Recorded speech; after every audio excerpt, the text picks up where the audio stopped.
Today on the podcast, I'm super excited. We finally get to interview Jen and Hannah Levi, the owners, the founders of Cafe Birdie, Edwardsville's hottest new restaurant. We're going to learn about the restaurant, its origin story, and the fun characters behind it in today's episode of the podcast. Stick around. Welcome to the CrossFit Edwardsville Community Podcast, where we hear and learn from our coaches, CrossFitters, and Glen Ed community leaders. Now, here are your hosts, Dallas and Greg. What is up, CFE community?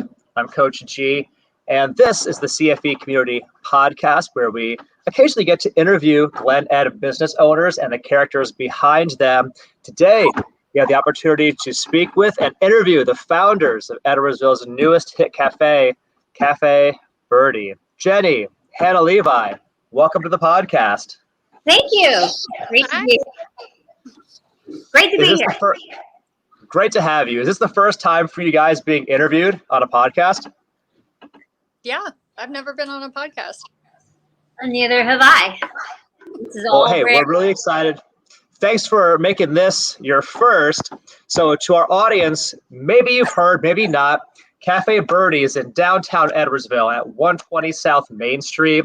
They offer wholesome food, positive vibrations with fresh and wholesome food and drink options, including vegan and gluten-free food for those of you guys who are on more specific diets. They have meat, desserts, coffee, kombucha, tea flights, soups, sandwiches, and more. And this is really important. Their meals are packed with vitamins and nutrients, which is really important for us with active lifestyles, especially CrossFitters. And if you're feeling the mood, maybe they also have beer, organic wine, mimosas with freshly squeezed orange juice for weekend brunch. And rumor has it, they may also have plans for non-alcoholic sparkling wine and CBD-infused drinks in the near future. So in today's episode, we're going to learn more about Cafe Birdie and the origin story. You guys ready? We're ready. Yeah. So let me throw this over to Hannah first. Hannah, what is Cafe Birdie in your own words? And share with us how the grand opening went this past week. Okay. So Cafe Birdie is, a lifelong dream of our families. My mom specifically with the food genius. Really, this came about because our family has been eating this food specifically since I was little. So really we wanted to bring sort of our kitchen table to the Edwardsville community because we think it's so special. And opening week was amazing, overwhelming, wild, and I am so blown away by the response. It's been so positive being out and about and listening to folks come in and enjoy the food, most importantly. That's awesome. I love seeing people that take the bold step and go out to make that entrepreneurship dream come true. Like actually seeing real people do this. And what's kind of cool, if I'm hearing this right, is we're taking the culinary genius of Jen Levi that's been in the household. These have been the meals you guys have been having, and we're translating them now into a real life business for you guys. Yeah, it's been so many years. So it started with my mom cooking just meals for our family and our kitchen table. And when we left the house and she didn't have a family to cook for as often, she went to work in cafes in Berkeley, California. So really the heart of the farm to table movement. So I think it was at that point when we started thinking that this could be a possibility someday to open a cafe, to own it. She really learned, sorry to speak for you, Mom, but she really learned the sort of professional kitchen environment, how to manage a kitchen, how to scale the food service. And then I, on sort of my parallel journey, have been in retail and businesses and starting small businesses. So really we could bring our skills together at this point to say, I have sort of the business background and can help with the back end and setting it all up. And my mom has the kitchen genius. So we've got the best of both worlds, and let's make this happen. I love that. And it's something you had referenced there was like you guys have kind of a West Coast flavor or background to all of this. I want to send this over to Jen next. Jen, like, tell us like what's different or unique about Cafe Birdie versus like all the many restaurant options out there. Well, I guess I would say more that the Edwardsville has a wonderful set of cafes and restaurants, but we're trying to find that little niche that is missing, like Sacred Ground or 222. They both have wonderful coffee experiences, breakfasts, lunches. But I found so many times that I would come into town to visit family, and I would be eating at 3 p.m. and everything was closed except for a bar or fast food. And I just wanted something, casual, cozy, where I could sit, have a glass of wine and something to eat. And so that's what we're trying to do here, is to have, just a casual, cozy place you can go to all day, almost all night, that has good, healthy, real food. So I love that. And that was the experience that I had this past week. So my lady and I, we go on a date every other weekend. And this past weekend, we actually went to Cafe Birdie to have lunch there. And I did find it was cozy, it was casual, it was a comfortable environment. But my wife, who's like super into decor and interior design, she's like, this place is very light and airy and it feels very refreshing. And like the food being healthy and on plan was really a bonus for us because we want to go out and do stuff together, but we don't want to feel pigeonholed into a drinking establishment or a fast food restaurant. You know what I mean? Right. Well, I hope you liked it. I hope you enjoyed it. Yeah, I got the steak poblano. Is that what it is? Did I say that right? Mm-hmm. Amazing. It was so delicious. I highly recommend it. So, well, let's dive a little bit deeper and get to learn a little bit more about the Cafe Birdie origin story. So, one of my favorite things with this podcast is that I get to learn about local entrepreneurs, the men and women who actually took the leap and bravely did the thing that a lot of people talk about or think about or dream about. They bet on themselves by building their own businesses. For you, Jen, like what attracted you to starting your own business in the first place? Well, I guess our family, we've always been entrepreneurs, having our own businesses. My husband is a glass blower, and he started out in Ibex in St. Louis, Ibex Glass Studio. And what was that, like 86 or something? And Wow. then, so he's always done that. I had a food buying club. The kids have all started their own businesses. So this was just like the latest adventure that we've started. We don't really like to do the safe route. We just like Sure. jump all in and do what we want.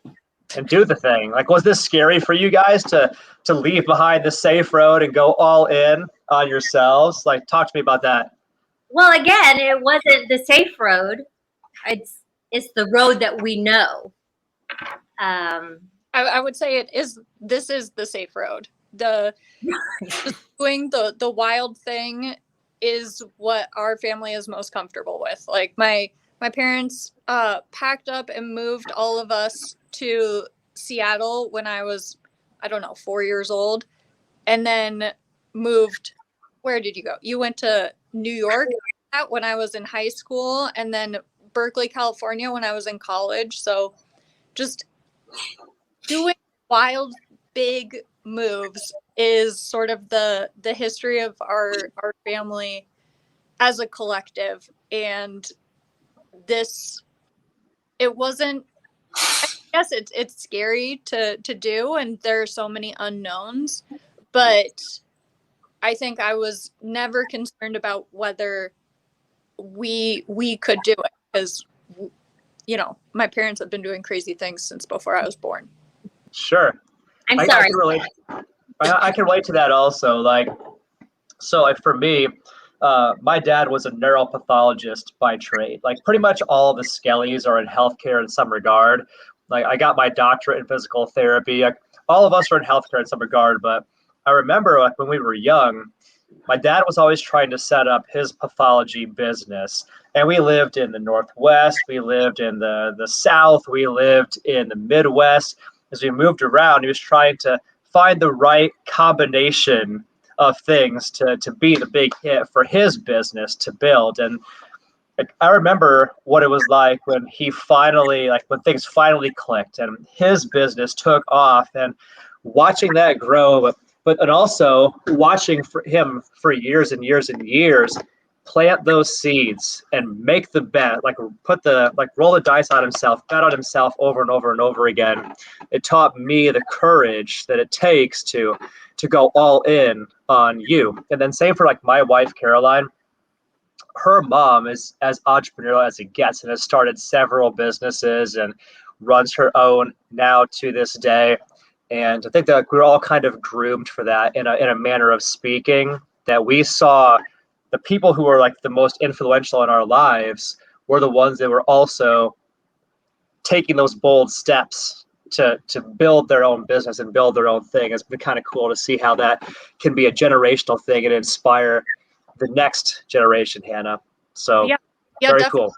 I think my dad supported us as a glassblower for many years, and I think I took it for granted having him.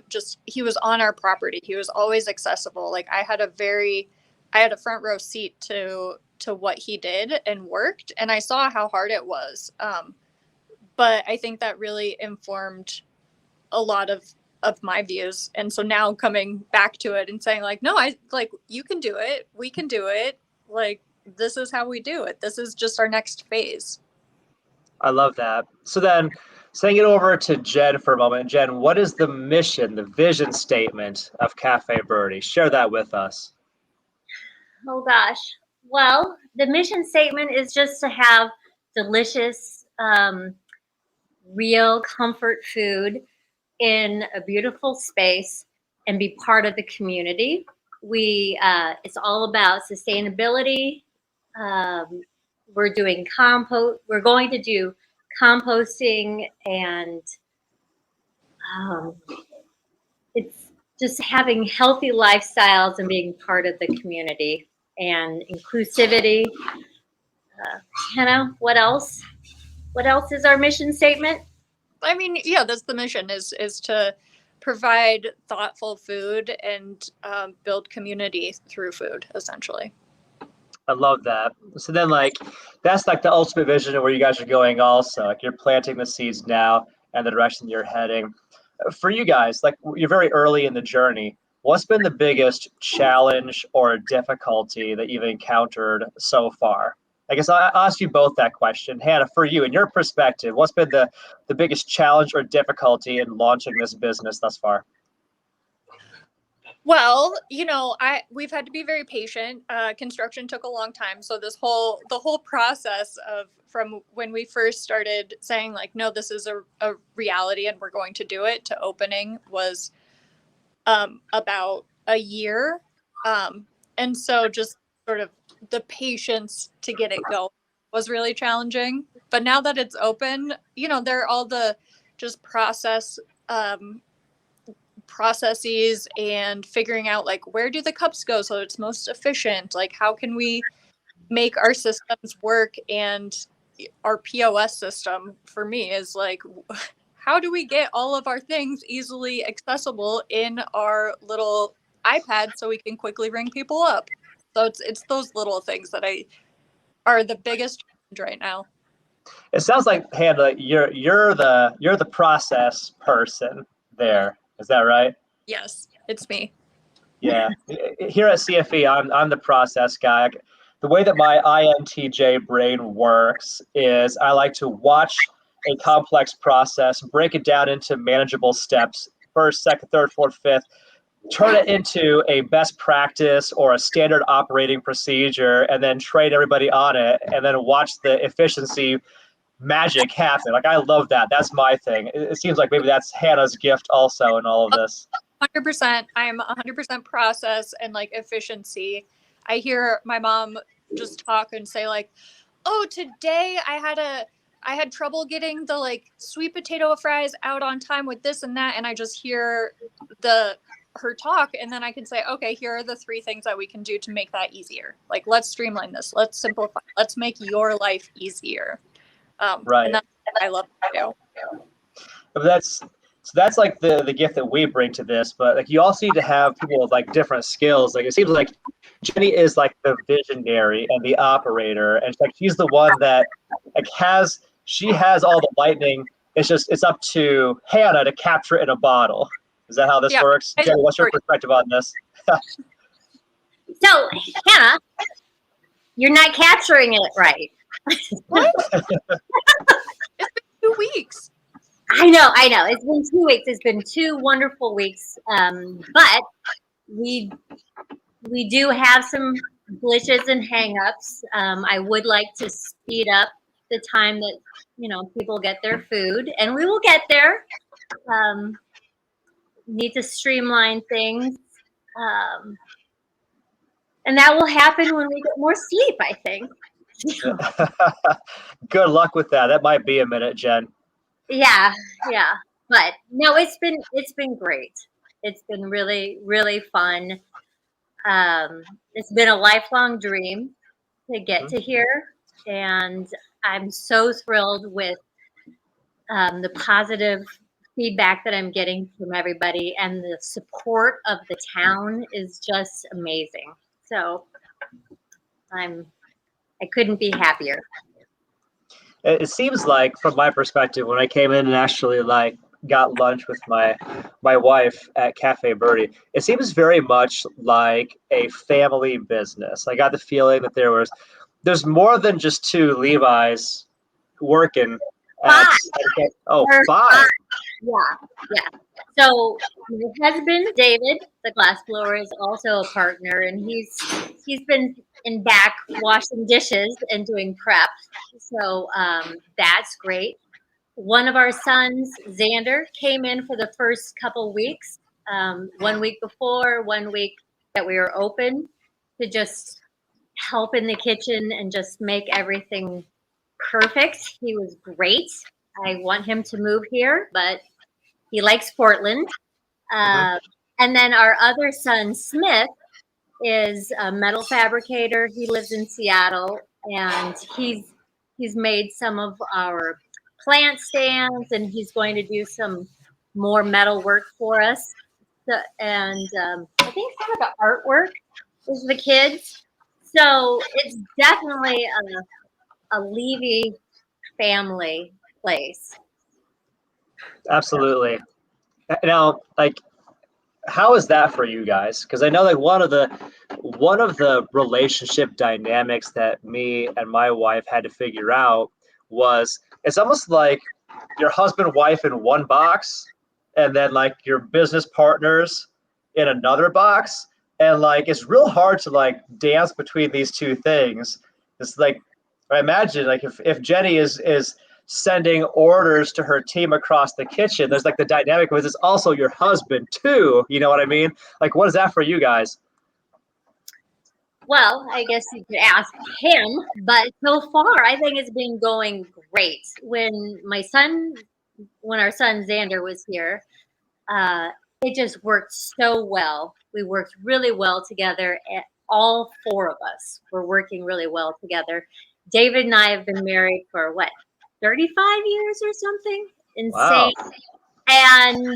And so we're getting along really well. He's not complaining about anything. He's just a great support, just my rock. So cool. Hopefully it stays that way. Well, sure. Well, let's. I think everyone in the family has our own unique skills, and we bring something different to the table, and it just so happens that we all mesh really well and make a pretty good team. Yeah. That's awesome. So let's now hear like a day in the life for Jen Levi. And I'll ask you the same question in a moment here, Hannah. Let's go to Jen first. Like, what does a day in the life for you look like now in this new role, in this new season of life? Okay. Well, right now, which is not going to be this way forever.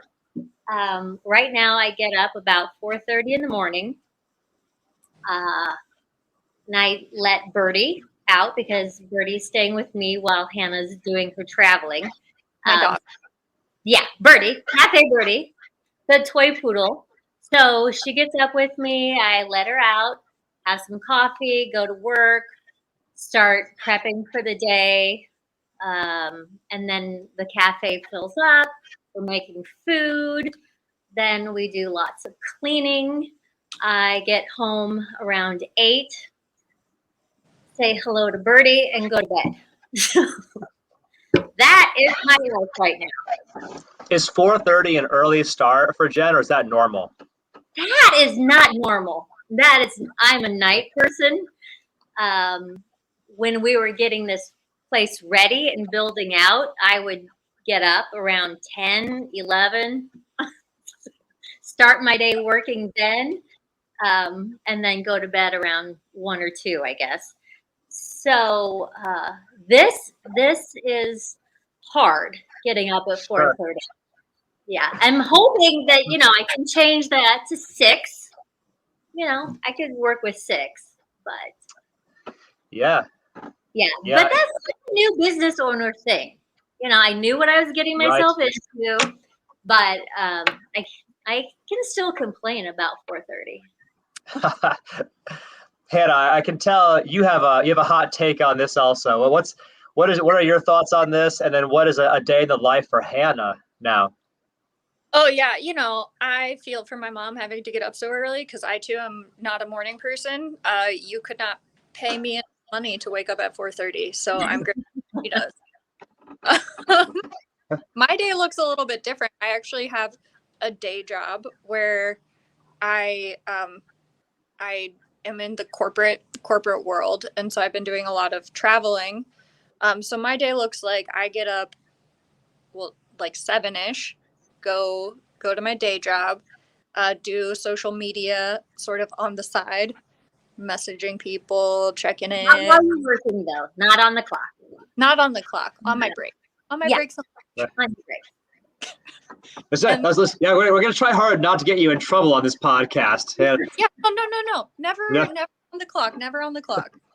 And then let's see. So yes, then I finish work. I go home, and then I start on the computer work for the cafe. So usually that looks like updating the menu, updating the website, updating the back end, checking how our numbers are doing, making documentation, trying to call my mom, and if she is available. Usually she hasn't been lately. Then we'll sort of sync up. But otherwise, I just get random texts like drink off printer, and then I know like, okay, I have to go take the drinks off the kitchen printer.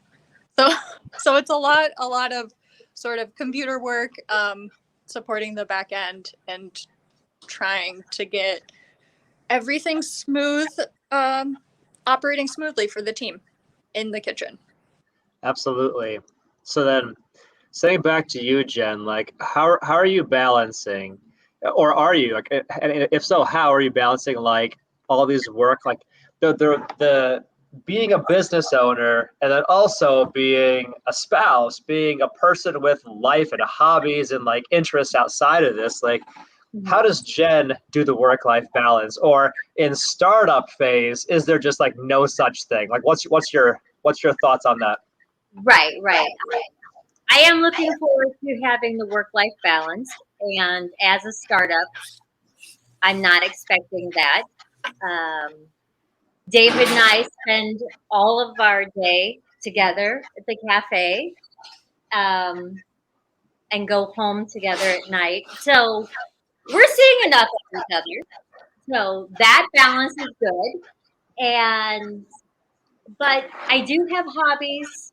I do enjoy getting together with family and friends, playing dominoes, and I actually did get a chance to do that last night. So that was good. But I think for the first month or two, it's going to be primarily working every day. And then once we get fully staffed and all the processes in place, I think we can start breathing and stepping back. So maybe I'm wrong. Maybe it's going to take longer than that, but that's what I'm shooting for. So then, is Cafe Birdie hiring now, or are you guys saying, you know what, we're going to keep this family in-house for now until we have all the standard operating procedures all teased out, then we'll bring people in, we'll teach them a refined process. Well, tell us about that.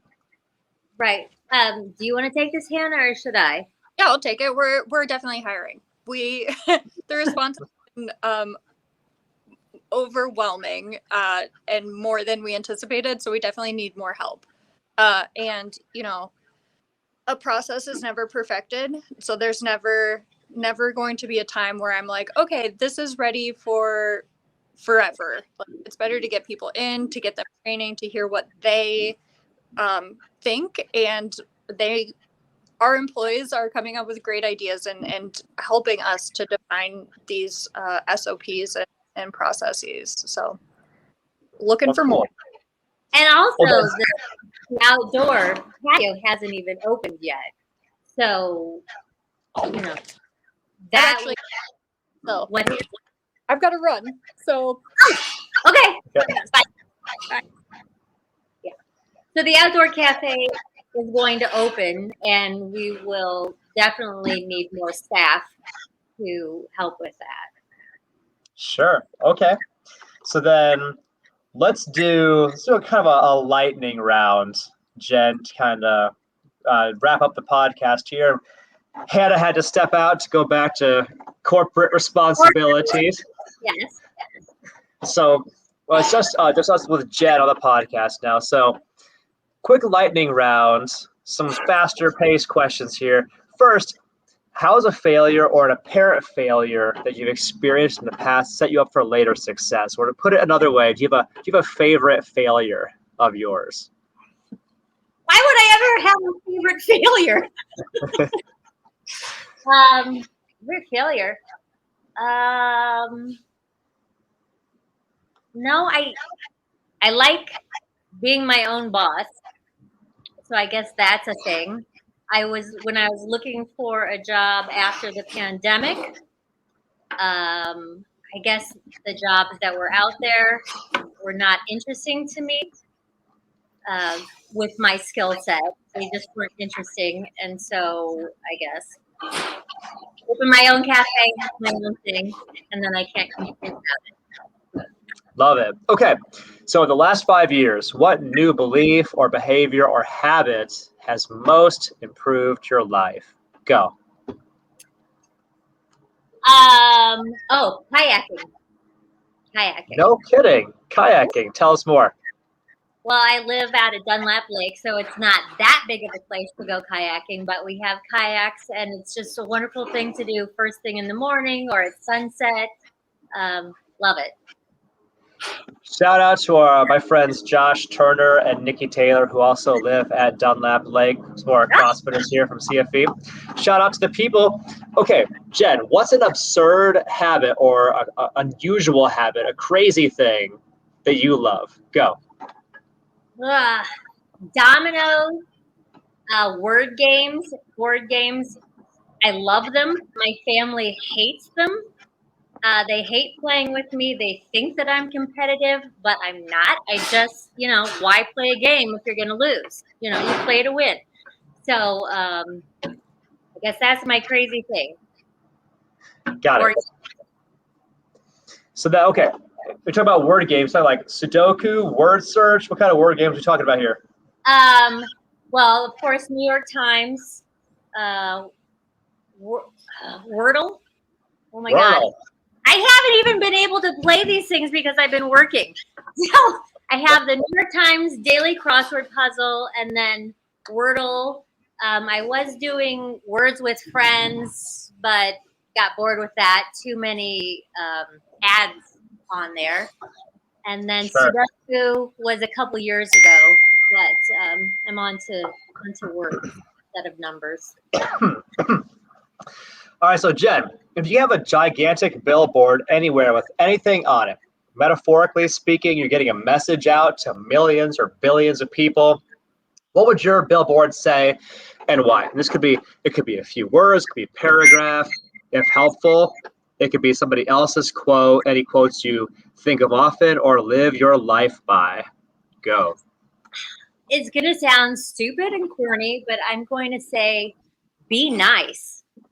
You know, there's just so much negativity and meanness in the world that, my God, just be nice. You know, I think a lot of people need a reminder of that often, especially around here. So, fun fact, I just learned, this is a real thing, there was a study of politeness behaviors across the country. And unfortunately, of all the states, Kansas and Illinois ranked 2 and 3 for least polite, least friendly of all states. So apparently Illinois really needs some help in this department and a reminder to be nice. All right. Yeah. Jen, thank you for joining us on the podcast. How can somebody find out more about Cafe Birdie if they want to? Oh, well, go to cafebirdie.co, no M, just co. Check out our website. We're on Instagram, Facebook. I think Snapchat you can find us. Or just come into the cafe, 120 South Main Street in Edwardsville. That's cafebirdie.co, or on the Facebook, search for Cafe Birdie Edwardsville. Important that you include that Edwardsville part because my understanding there are other Cafe Birdies out there. You got to be sure you find this one, the right one. And then on Instagram, it is at Cafe Birdie Edwardsville. Is that right? That is right. Yep. Jen, thank you again for joining us on the podcast. Thank you to our audience for tuning in. Hopefully you guys had a good time and learned more about Cafe Birdie and the characters behind it. Tune in next time for another chronicle of a Glen Ed business. Thanks for joining us. Have yourselves a beautiful and blessed day, and we'll see you guys in the next one.